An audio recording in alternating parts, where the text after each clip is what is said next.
when you look at your life and your work right now, what is the season that you're in and what feels alive and true about it? I've been a little quiet for a while. I've been doing my work. I've been coaching. I've been doing these marketing projects.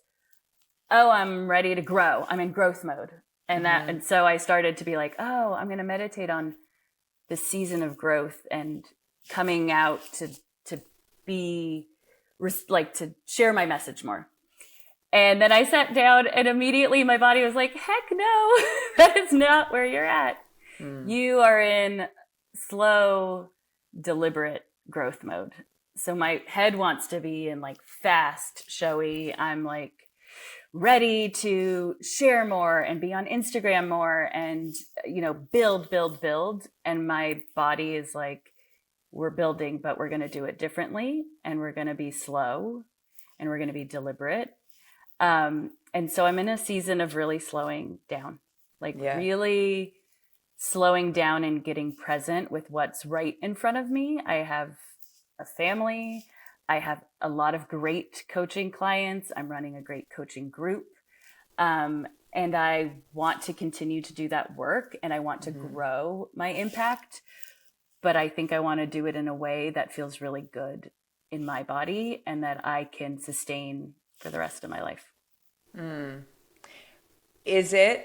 What is the practice that allows you to see that difference between what your head wants to say you're doing and what, let's put a deeper sense of who you are, wants to say you're doing?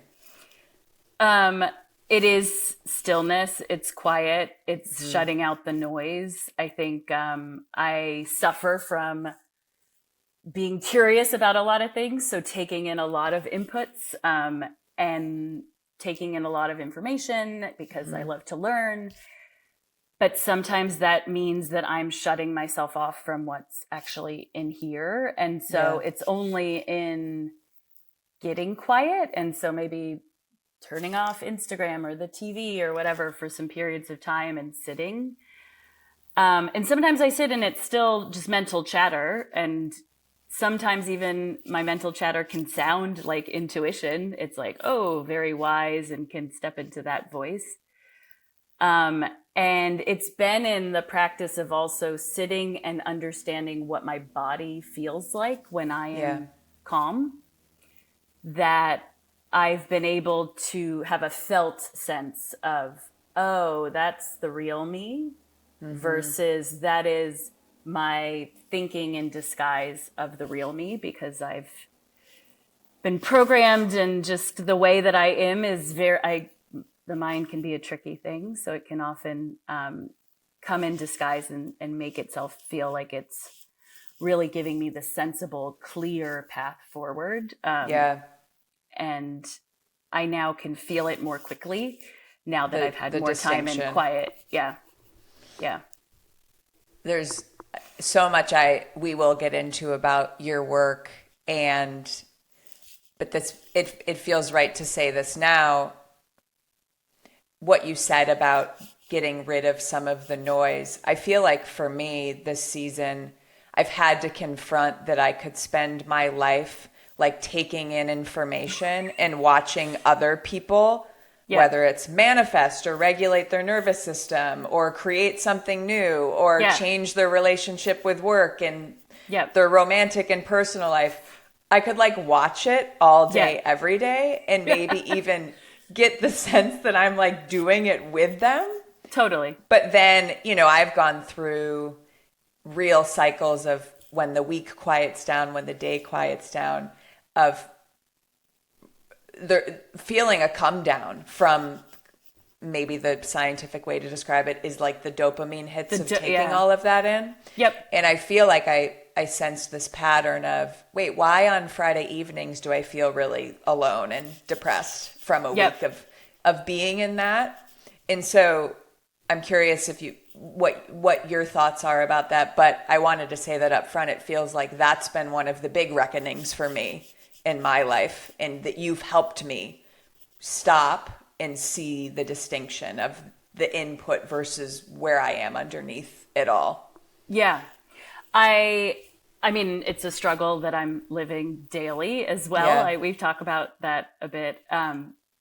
But there is a lot of external noise. And I love the way you said that there's almost this fake sense of productivity and learning and like, Right. this is the work that I'm doing. And really it's just a distraction from the work. And not to say there isn't a time and a place for learning and from hearing from other people who have wisdom and growing in that way. But I think that now we're just inundated with so many messages that it had to come to a space in my world where it was like, it's now just more confusing. Like I'm wrapped in these messages, and I started to notice I'm also feeling really bad. Like I'm comparing myself to this person.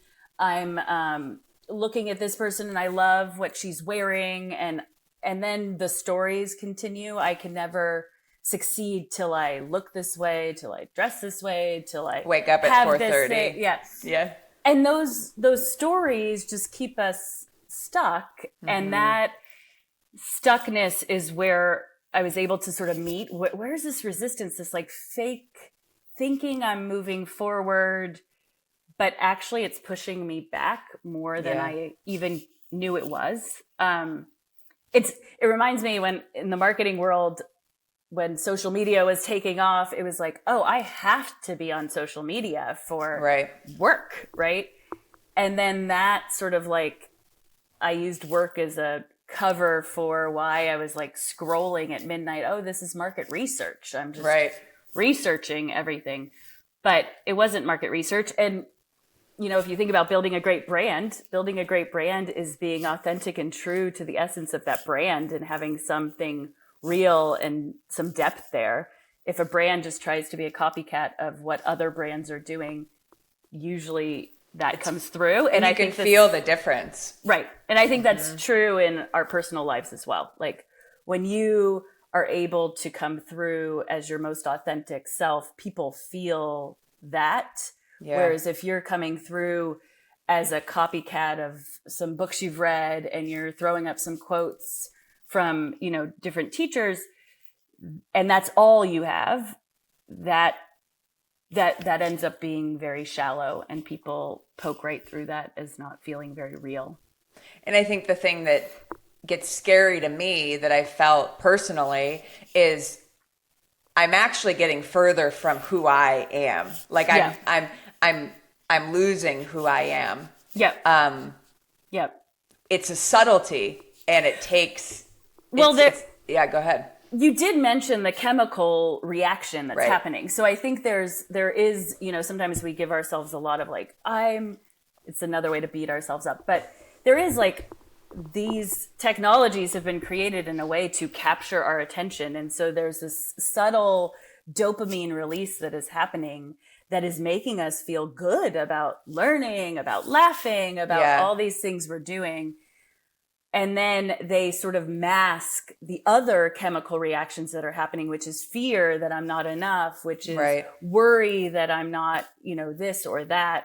And so those two things are happening at once in our body. And I think one really masks the other. Yeah. And it's not until that Friday night when you sit down on the couch and you sort of like the input is gone. And I'm like, wait, I'm really sad. And then you see what's under there, right? And it's like, gosh, I have this cocktail. But then I feel shame about being sad. I shouldn't be sad. I'm doing, Yeah. A meditation teacher, I was just listening to, speaking of listening to teachers and doing that, but he was talking about the Buddhist philosophy of, it's the double arrow, I believe, that is this idea of like, the event happens and that's one thing, but then it's the second arrow of that like layer of shame and guilt that happens that often I think is the bigger one we don't look at, and what ends up being the layer that prevents us from taking risks, making moves, going into action and like hearing what we really want. So I think that that's a pretty profound realization.